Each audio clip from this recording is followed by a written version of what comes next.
ઘણા પાસે સમાધાન લેવા જઈએ આપણે, પણ એવું સમાધાન આપે કે આપણને ખબર જ ના પડે કે હા પાડી કે ના પાડી, આપણે કઈ ચોખવટ જ ના હોય. ઘણા લોકો પાસે તમે જવાબ લેવા જાઓ ને તો એ રીતે વાત કરે કે આપણને ખબર જ ના પડે કે આ કહેવા શું માંગે છે.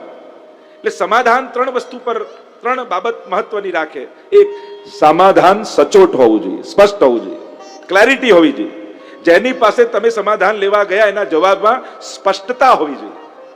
હા ને ના સ્પષ્ટ રૂપે સમજાવ્યું, આમ કરો તો સારું, પણ તમે પણ જે વિચારો છો એ ખોટું નથી, તો આમ થાય કરવું શું, કહ્યું શું, આમને જ ખબર ના પડે. એટલે ભગવાનના ઉપદેશમાં સ્પષ્ટતા છે. સમાધાન સ્પષ્ટ હોવું જોઈએ. જેની પાસે પણ જવાબ લેવા જાઓ, ઉત્તર લેવા જાઓ, ક્લેરિટી એની વાતમાં દેખાવી હતી. બીજું, સમાધાન સરળ હોવું જોઈએ, થઈ શકે એવું. ઘણા લોકો એવા ઉપાય બતાવે કે એક જ દિવસમાં 1.25 લાખ જાપ કરો, કે એક દિવસમાં થાય કઈ રીતે? એવા ઉપાય બતાવે કે આપણાથી થવાના જ ના હોય. અને પછી જો બસ આ ભૂલ કરીને એટલે એમાં રહી ગયા તમે. અને છેલ્લે બધું કરો તો કદાચ ભાવથી નહીં કર્યું હોય એટલે નહીં મળ્યું હોય. હવે ભાવથી કર્યું કે નહીં કેમ જોવા જાય? એક વૈદ પાસે એક વ્યક્તિ ગયો ને બીમારી કે કોઈનાથી રોગ દૂર થતો નથી. વૈદા, તમારું નામ બહુ સાંભળ્યું છે કે તમારી દવા અમોઘ છે, તો દવા આપો ને. એટલે કે આ પડીકી 100% સારું થઈ જશે, પણ આ પડીકી શેની સાથે ખાવાની? તો કે સિંહણના દૂધ સાથે. હવે સિંહને પકડવા જવું ક્યાં ને ક્યાં એનું દૂધ? હવે આવા જો ઉપાય મળવાના હોય તો પછી પોતે ગોતી લેવા સારા. સરળતા હોવી જોઈએ ઉપાયમાં. એવો ઉપાય મળવો જોઈએ કે જેમાં સચોટતા તો હોય પણ સરળતા થઈ શકે એવું હોય. અમાવસના દિવસે કાળી ગાયનું વાછરડું ને કાળું હોવું જોઈએ ને એને પછી આ રીતે બનાવેલી રોટલી ખવડાવજો. પેલો આખો ગામમાં આટા મારે પણ ગાળી ગાય મળે જ નહીં. રોજ સામે સ્કૂટર જોડે ભટકાતી હોય પણ એ દિવસે ના મળે, અમાવસના દિવસે. લોકોના ઉપાયો એવા હોય છે. અને ઘણી વાર લોકો તો એવા ઉપાયો શોધી આવે, ખબર જ ના પડે કે આ કયું વાસ્તુના નામે બધું. વાસ્તુમાં હોય નહીં, કોઈ વાસ્તુના ગ્રંથમાં 80% વસ્તુઓ લખેલી નથી હોતી જે આપણા ઘરમાં આપણે કરતા હોય છે લોકો. આ રાખો ને લાફિંગ, આ રાખો ને આ રાખો ને પેલું રાખો. જે પોતે ઘર છોડીને વૈરાગ્ય ધારણ કરીને જતા રહ્યા એ તમને ઘરમાં સમૃદ્ધિ આપશે? મૂળ વાત એ છે, એ તો તમને જોડે લઈ જશે. મૂળ વાત એ છે ઉપાય પણ કેવા કરવા, અને ઉપાય આપનારા પણ એવા જાત જાતના ઉપાયો લોકોને આપે. આપણને આશ્ચર્ય કે લાયા ક્યાંથી? કૃપા અહીંયા જ અટકેલી છે, કે ને यही रुकी हुई है कृपा. આ કચોરી ખવડાવો ને સમોસા ખવડાવો ને પછી આવું થઈ જાય. પછી મૂળ વાત એ છે સૌથી પહેલા સ્પષ્ટ હોવું જોઈએ, સરળ હોવું જોઈએ, અને ત્રીજી વાત સરસ હોવું જોઈએ. જે ઉપાય બતાવે એ કરવાનો વ્યક્તિને ઉત્સાહ પણ આવવો જોઈએ. એને એ સમયે કરતા કરતા આનંદ થવો જોઈએ કે મારા થકી આ સત્કર્મ થયું. એ વસ્તુનો આનંદ થવો જોઈએ. આપણે ત્યાં મોટા ભાગે કોઈ પણ ઉપાય રૂપે યા દાન અપાય, યા વ્રત અપાય, યા જપ અપાય, મોટા ભાગે આ 3 ઉપાયો દ્વારા સોલ્યુશન શોધતા હોય છે. સરસ હોવું જોઈએ. જે બી કરીએ ઉપાય રૂપે ચિત્તમાં એની પ્રસન્નતા હોવી જોઈએ. કારણ કર્મ માર્ગની સફળતા શેની છે? મહાપ્રભુજી એ જ સમજાવે છે કે કર્મની સફળતા યદા ચિત્તમ પ્રસિદ્ધતિ, ચિત્તની પ્રસન્નતા એ જ કર્મની સફળતા છે.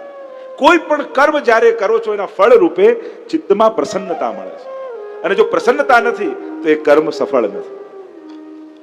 પ્રભુ 3 રૂપે ઉપાય બતાવે છે, લાભ પણ બતાવે છે. તો સ્પષ્ટતા છે, તસ્માદ ઉત્તિષ્ઠ કૌંતેય, યુદ્ધમાં તારું કલ્યાણ છે. બીજું, એનો આ લાભ પણ છે, સરળ છે, સમજાય એવું છે. ને યુદ્ધ જોડે કોઈ વાંધો હોય અર્જુનને એમ નથી. એક વાત સમજી લો, અર્જુનને અહિંસા જાગી નથી. અહિંસા કોઈ લગાવ નથી અર્જુન સાથે, કે એને અહિંસા પ્રગટ થઈ ગઈ હોય કે હવે જીવ હિંસા કરવી નથી, યુદ્ધ લડવું નથી, મારે વૈરાગ્ય અને અહિંસક થઈ જવું છે. અહિંસા જાગી હોત તો ભગવાન જરૂર સાથ આપે. એને મોહ જાગ્યો છે, અને મોહ જાગે ને ત્યારે માણસ પોતાની કમજોરીને સારા સારા શબ્દોના કપડા પહેરાવીને ઢાંકવાની કોશિશ કરે. કોઈ જયારે લડવાની તાકાત ના હોય ને માણસ હવે એના જેવું કોણ થાય, જવા દો ને, ભલે બોલી ગયો, ચોખ્ખું કે લડવાની તાકાત નથી.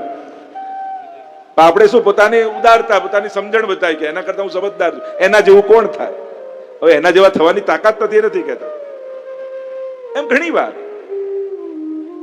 જ્યારે આપણે આપણી કમજોરીને ઢાંકીએ છીએ અને લોકો એક્ઝામ્પલ બી એવા એવા આપે ને, જે કાંઈ ન કરતો આનું કામ તો નરસિંહ મહેતા. હોય ક્યાં નરસિંહ મહેતા, ક્યાં નવરો માણસ? એક્ઝામ્પલ તો ઠેકાણે આપો.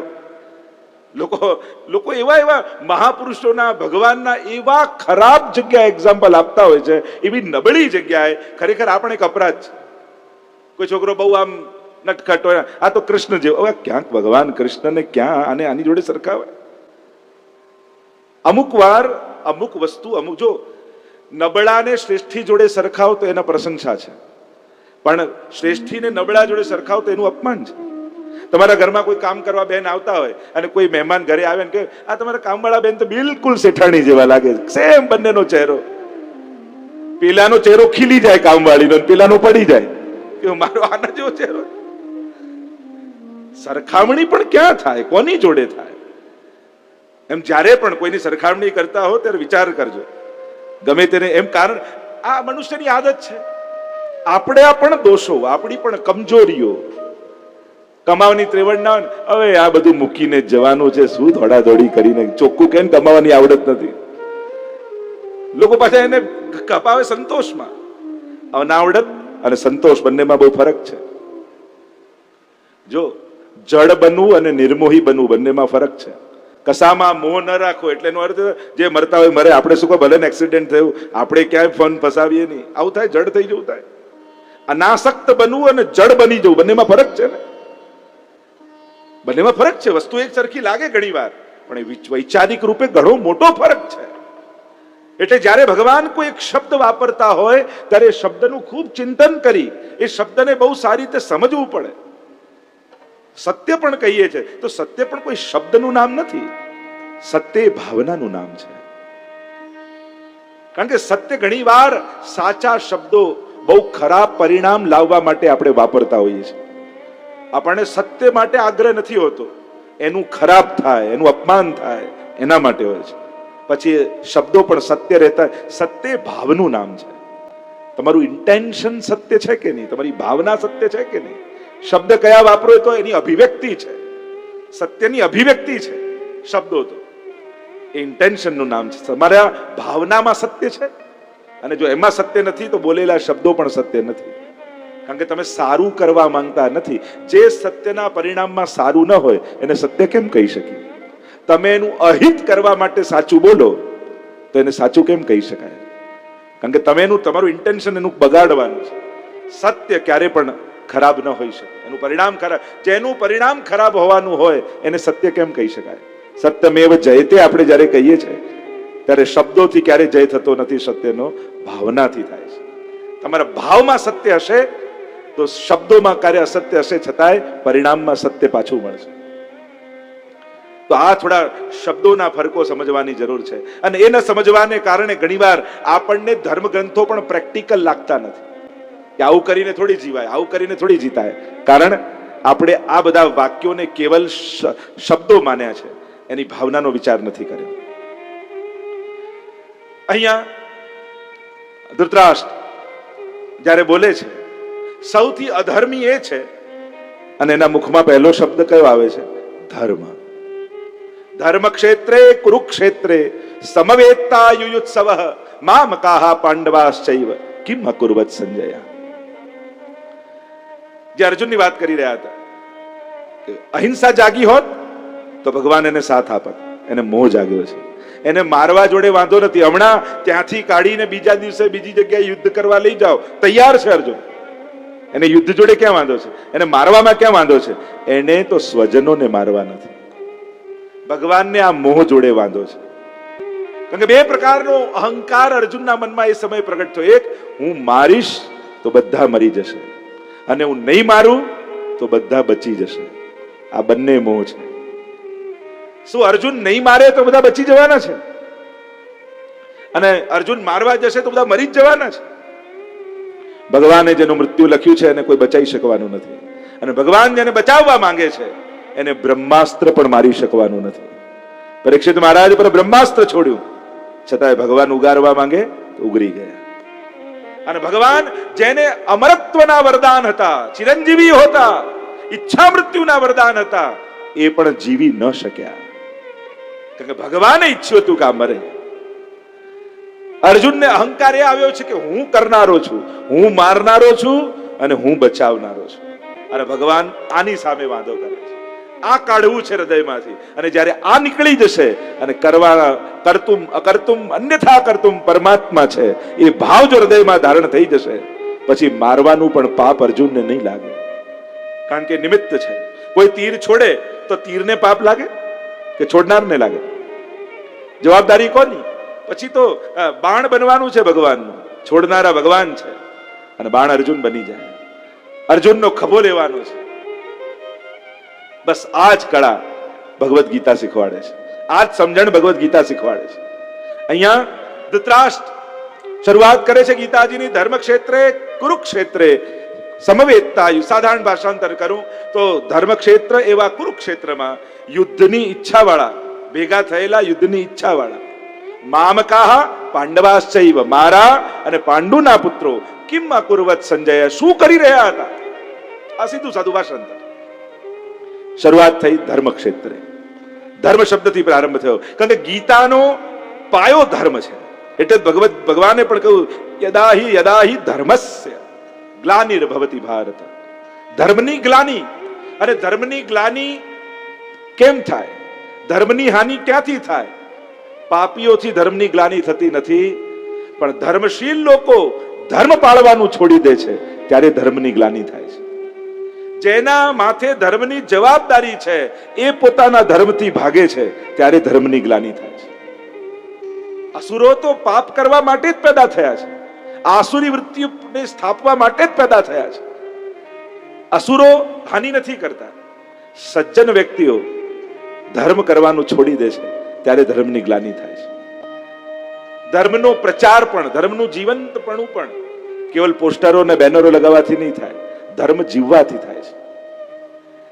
ધર્મક્ષેત્ર એવા કુરુક્ષેત્રમાં જો 2 વાર ક્ષેત્ર શબ્દ આવે. ક્ષેત્ર વિભાગ યોગ આગળ આવશે. ઇદમ શરીરમ ક્ષેત્રમિત્યવિધીયતે. આ શરીર ક્ષેત્ર છે. એક અર્થ એમ કરવાના ઘણા બધા અર્થો અને ઘણા બધા વિવેચનો શાસ્ત્રોમાં છે. એક અર્થ એમ કરે ધર્મક્ષેત્રે કુરુક્ષેત્ર, ક્ષેત્ર 2 વાર આવે. ક્ષેત્રે ધર્મ કુરુ, ક્ષેત્રે ધર્મ કરો. અથવા એક અર્થ એમ કર્યો આ કુરુક્ષેત્ર કયું છે? આ શરીર જ કુરુક્ષેત્ર છે. આને કંઈક કરવા જોઈએ છે. ભગવાન ગીતાજીમાં સમજાવે છે કે કંઈક કર્યા વગર મનુષ્ય રહી શકતો જ નથી. તમે એમ કહો મારે કાંઈ કરવું નથી, હું તો આ બેઠો શાંતિથી સોફામાં, તો આ સોફામાં બેસવું પણ એક કર્મ છે. હું તો આ સૂતો, મારે તો કાંઈ કરવું નથી, સૂઈ જવું પણ એક કર્મ છે. કર્મ કર્યા વગર જીવ રહી શકતો નથી. કરવું તો પડશે જ. બસ આ કુરુક્ષેત્ર એટલે આ શરીર. અને ગીતાજીનો સાર શું? એને ધર્મ ક્ષેત્ર બનાવવાનું છે. જે સ્વાર્થનું ક્ષેત્ર બની ગયું છે, જે મોહનું ક્ષેત્ર બની ગયું છે, એને ધર્મ ક્ષેત્ર. ધર્મ સંસ્થાપના આ કુરુક્ષેત્રમાં કરવાની છે. આપણા શરીરમાં, આપણા જીવનમાં. અને જ્યારે ધર્મ સ્થાપના થશે ત્યારે જ શ્રી વિજયો ભૂતિર ધ્રુવા નીતિર્મતિર મમ, ત્યારે આ સિદ્ધિ પ્રાપ્ત થશે. ધર્મથી પ્રારંભ થયો. ધર્મ એટલે શું? શાસ્ત્રોએ અનેક વ્યાખ્યા ધર્મની કરી છે. આપણને એમ થાય માળા ફેરવીએ ધર્મ, પાઠ કરીએ ધર્મ, દાન કરીએ ધર્મ. ધર્મની વ્યાખ્યા યતો અભ્યુદય નિશ્રેય સધર્મ.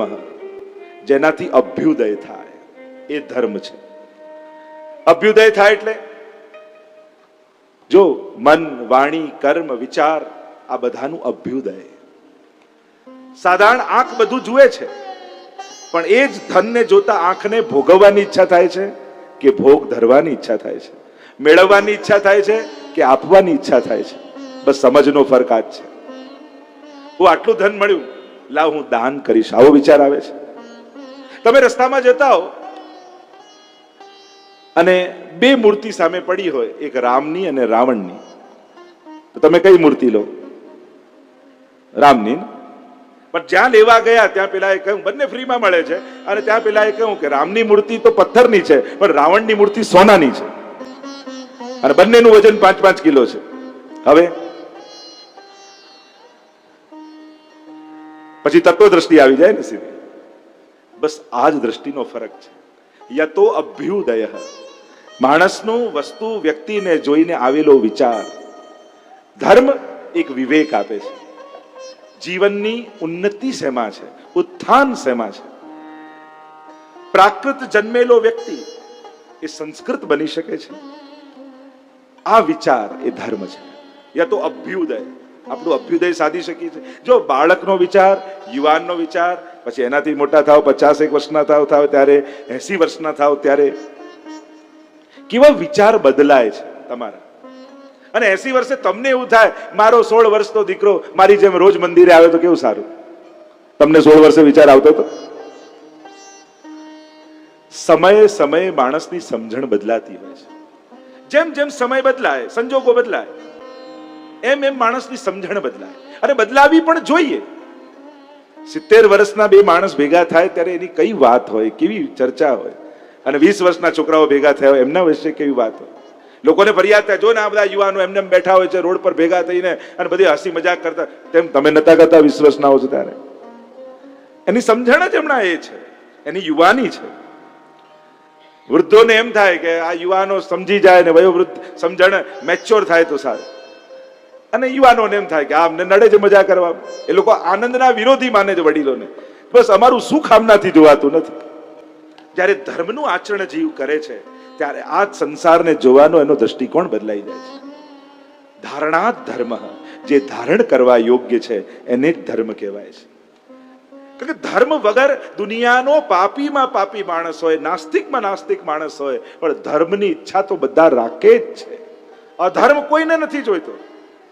બધા આગળ ખોટું બોલતો હોય, કોઈ ઈચ્છે કે મારી સામે કોઈ ખોટું બોલે, એને સાચું બોલનારો જ જોઈએ.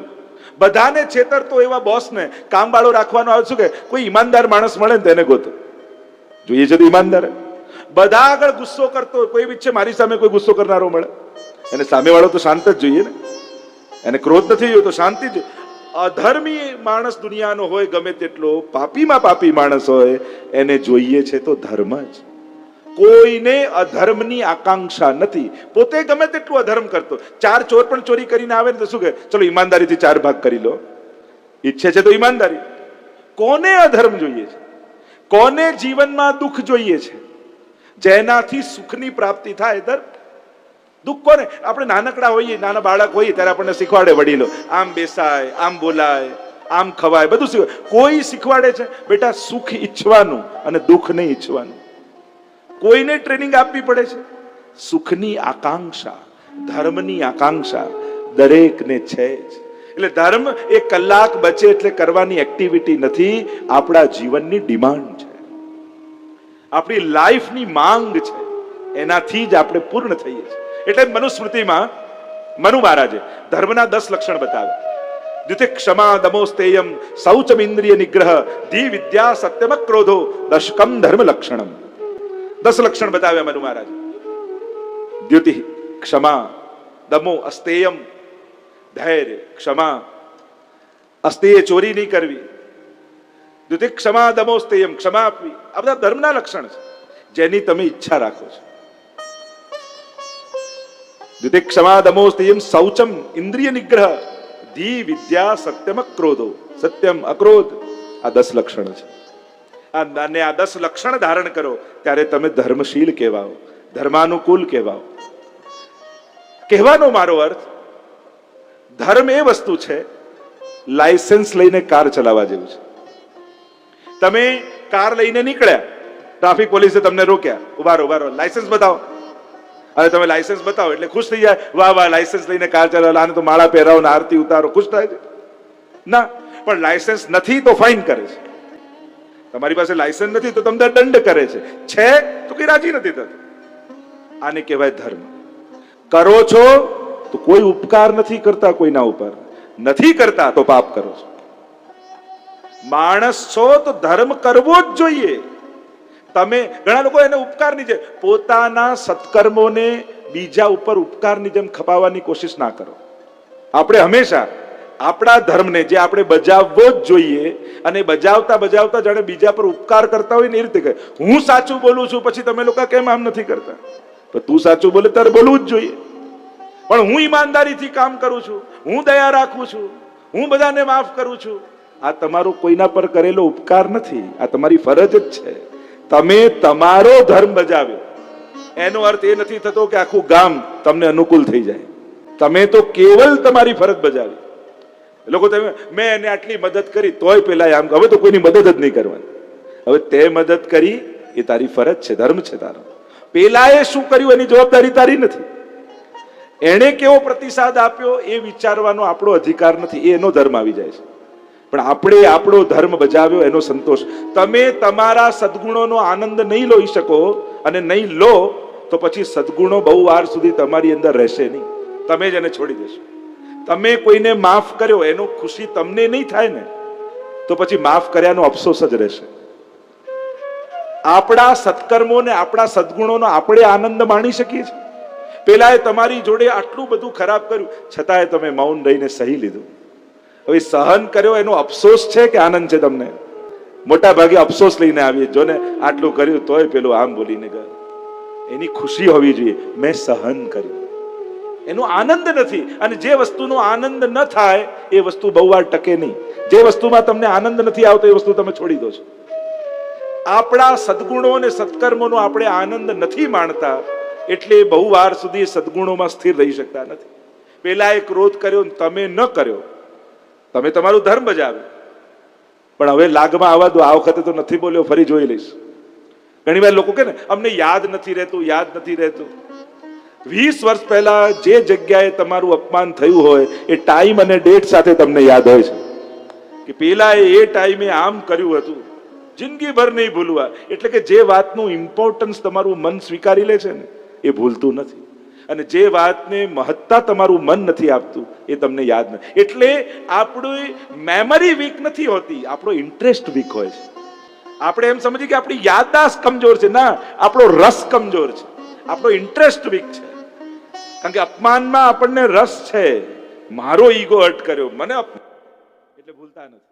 કોઈએ કંઈ બગાડ્યું હોય યાદ રાખીએ છીએ, આપણે કોઈને મદદ કરી હોય યાદ રાખીએ છીએ. એટલે ઇન્ટરેસ્ટ વીક હોય. એટલે હવે એમ ના પૂછતા કે મારી મેમરી શાર્પ કેમ થાય, એમ વિચાર મારો ઇન્ટરેસ્ટ સ્ટ્રોંગ કેમ બને, ઠાકોરજીમાં મારો પ્રેમ કેમ વધે, રસ કેમ વધે, એનો વિચાર કરજો. આપમેળે જ્યાં મહત્તા હશે મનને ત્યાં મન રહેશે જ. તમે કોઈ પાર્ટીમાં ગયા હો અને હજારો લોકો પાર્ટીમાં ભેગા થયા હોય, તમને કોઈ હીરો આપી જાય કે આ 20 કરોડનો હીરો છે, ખિસ્સામાં રાખજો, મારે તાત્કાલિક નીકળવું પડે એમ છે, કાલે પછી મને ઘરે આવીને આપી જજો. હવે તમારા ઘરમાં 20 કરોડનો હીરો હોય પછી તમારું મન પાર્ટીમાં રહે? વાત કરતા કરતા શું થાય, 5 મિનિટમાં હાથ ફેરવીને જુઓ કે નહીં, 2 મિનિટે હાથ ફેરવીને જુઓ કે નહીં, 2 મિનિટે હાથ ફેરવીને. બસ આટલી વાત સમજાઈ જાય કે ઠાકોરજીમાં મન કેમ રહે. બસ એને અનમોલ હીરો છે. પ્રભુજીએ કૃપા કરીને મારા માથે જે જગતના નાથ છે, સૃષ્ટિના સર્જક છે, ભગવાન છે, એ મારા માથે પધરાવી દીધા છે. મારે નીકે રાખ યશોદા મૈયા નારાયણ બ્રજાયો, અને સાચવીને રાખ એમ કહ્યું છે. સાક્ષાત નંદ નંદન તારા ઘરે છે. આ મહત્તા મન માની લેશે ને તો સંસારના કાર્ય કરતા કરતા પણ મન ઠાકોરજીમાં જ રહેશે. ક્યાંક એને હું ભૂલી ન જાઉં, ક્યાંક એને હું ગુમાવી ન બેસું. એટલે જ હરિરાયજી વારે ઘડીએ શિક્ષા પત્રમાં તમારો ભાવ નિધિ છે એને સાચવજો, એની રક્ષા કરજો, એમ વારે ઘડીએ શિક્ષા પત્રમાં કહે છે. કારણ કે એકવાર ભાવ હરાઈ ગયો ને, ભાવ ગયો તો બધું જ ગયું. તો ધર્મની જે ચર્ચા છે, આ 10 લક્ષણ ધર્મના કયા છે. અહીંયા ધર્મક્ષેત્રે કુરુક્ષેત્રે સમવેતતા, કુરુક્ષેત્રને ધર્મક્ષેત્ર કહ્યું છે. આજે પણ અહીંયાથી પાસે હરિયાણા કુરુક્ષેત્રનું એ મેદાન, આપણે ત્યાં 3 વસ્તુ કહેવાય છે, તીર્થ, ક્ષેત્ર અને ધામ. ભારત વર્ષમાં જુદા જુદા ક્ષેત્રો આવેલ. જ્યાં ભૂમિની મહત્તા હોય એને ક્ષેત્ર કહેવાય, જ્યાં જલ અને સ્થળ બંનેની મહત્તા હોય એને તીર્થ કહેવાય, અને જ્યાં ભગવાન પ્રગટ સ્વરૂપે સદા માટે બિરાજતા હોય એને ધામ કહેવાય. કુરુક્ષેત્રને ધર્મક્ષેત્ર કહ્યું છે. એના અનેક કારણો કયા. એક કારણ પ્રધાન રૂપે એમ કહ્યું છે, કુરુ રાજા હતા જેના પરથી કૌરવ નામ આવ્યું. એ કુરુ રાજા એવા ધર્મશીલ હતા, પોતે આટલા મોટા સામ્રાજ્યના રાજા હતા છતાંય પોતાનો જીવન નિર્વાહ પોતે આ ક્ષેત્રમાં ખેતી કરતા અને એનાથી જે અનાજ પાકતું એનાથી પોતાનો જીવન નિર્વાહ ચલાવતા, અને એમ માનતા કે આ પ્રજાનો આવેલું કર એના ઉપર રાજાનો અધિકાર નથી, એ તો પ્રજાના જ ઉપયોગમાં વપરાવું જોઈએ. એટલે કરથી જે પણ ધન પ્રાપ્ત થતું એ પ્રજાના સુખ માટે વાપરતા અને પોતાના માટે જાતે પોતે પરિશ્રમ કરી અને ઉપાર્જન કરીને નિર્વાહ કરતા. એટલે આ ક્ષેત્રને ધર્મ ક્ષેત્ર કહ્યું છે. જે ભૂમિ ઉપર પુણ્યો થયા હોય, જે ભૂમિ ઉપર ભક્તિ થઈ હોય, જે ભૂમિ ઉપર ધર્મ થયા હોય, એ ભૂમિનો પણ પ્રભાવ હોય છે. અને અહીંયા જ સંકેત કરી દીધો ધર્મ ક્ષેત્રે કુરુક્ષેત્ર, એટલે કે આ કુરુક્ષેત્રમાં ધર્મનો જ વિજય થવાનો છે. આ એક સંકેત છે પહેલા જ બે વાક્યમાં. કોણ જીતશે ને કોણ હારશે. જ્યાં ધર્મ હશે ત્યાં જ વિજય હશે. અને મહાભારતના યુદ્ધમાં કોણ જીતશે એ તો ત્યારે જ નક્કી થઈ ગયું જ્યારે અર્જુન અને દુર્યોધન ભગવાન પાસે ગયા અને એકે સેના લીધી, એકે ભગવાન લીધા. અને જ્યાં ભગવાન નક્કી થયા ત્યારે જ નક્કી થઈ ગયું કે વિજય ક્યાં આવવાનો છે. ત્યાં જ નિર્ધાર થઈ ગયો. એટલા માટે ધર્મ ક્ષેત્રે કુરુક્ષેત્રે અનેક અનેક પ્રકારની ચર્ચાઓ આ બે શબ્દો ઉપર તો આખું ગીતાજી સમાયેલું છે, મહાભારત સમાયેલું છે. આ કુરુક્ષેત્રની ભૂમિ એ ધર્મ ક્ષેત્ર છે. કારણ કે અધર્મ અને અધર્મની તો આખી ચર્ચા છે. શું ધર્મ અને શું અધર્મ. કારણ કે દુર્યોધન પણ બોલ્યો છે મહાભારતમાં કે હું પણ જાણું છું શું અધર્મ છે ને શું ધર્મ છે. પણ અર્જુન અને દુર્યોધન ફરક એટલો છે, એક જાણે છે અને એને પકડે છે, એ આચરે છે. એક જાણે છે પણ એ અધર્મના આકર્ષણને છોડી શકતો નથી. જાનામિ ધર્મમ ન ચ મે પ્રવૃત્તિ, જાનામિ અધર્મમ ન ચ મે પ્રવૃત્તિ. જાનામિ ધર્મમ ન ચ મે પ્રવૃત્તિ, જાનામિ અધર્મ ન ચ મે નિવૃત્તિ. હું ધર્મ શું છે એ જાણું છું, છતાં એનું આચરણ કરી શકતો નથી. અધર્મ શું છે એ પણ હું જાણું છું, છતાં એને છોડી શકતો નથી. અને આ સ્થિતિ તો બધાની છે. નાના બાળકને પણ પૂછો શું કરાય ને શું ન કરાય, કોને ખબર નથી. સત્સંગ પણ તમે ધર્મ અને અધર્મ જાણવા માટે નથી આવ્યા સત્સંગ કરવા. ધર્મ કરવાનું સાહસ મળે ને એટલે સત્સંગ કરો. બાકી ખબર તો છે. હું તમને પૂછું એનો જવાબ આપજો, હા કે ના. ચોરી કરવી જોઈએ, હા કે ના? હા, જોરથી પાડો ને. હા. સાચું બોલવું જોઈએ, મદદ કરવી જોઈએ, દાન આપવું જોઈએ, ક્રોધ કરવો જોઈએ. જો બધાને કેવું ખબર છે, ખોટા મન ધક્કો ખવડાવ્યો ને અમદાવાદથી, બધાને બધું ખબર જ છે ને. એક નાનકડા બાળકને પણ ઊભું કરીને પૂછો કે શું કરાય ને શું ન કરાય, એ ભલે એને ગીતાજી કે મહાભારત ન વાંચ્યા હોય તો બધા સાચા જવાબ આપશે. એને ખબર જ છે. ધર્મ અધર્મનો પ્રશ્ન નથી, એ તો બધાને ખબર છે. સત્સંગ તો ધર્મ કરવાનું સાહસ આવે ને એટલા માટે આપણે કરીએ છીએ. કારણ અધર્મના આકર્ષણો એટલા બધા છે ને કે આ મન એનું આકર્ષણ છોડી શકતું નથી. કારણ કે સામે દેખાતો લાભ હોય ને આપણને એ જ લાભ લાગે. આપણને એમ લાગે કે હાથમાં મળ્યું એ જ લાભ. ના, હાથમાં જે લખાયું ને લાભ તો એ છે. ભગવાન હાથમાં આપતા નથી, ભાગ્યમાં લખે છે.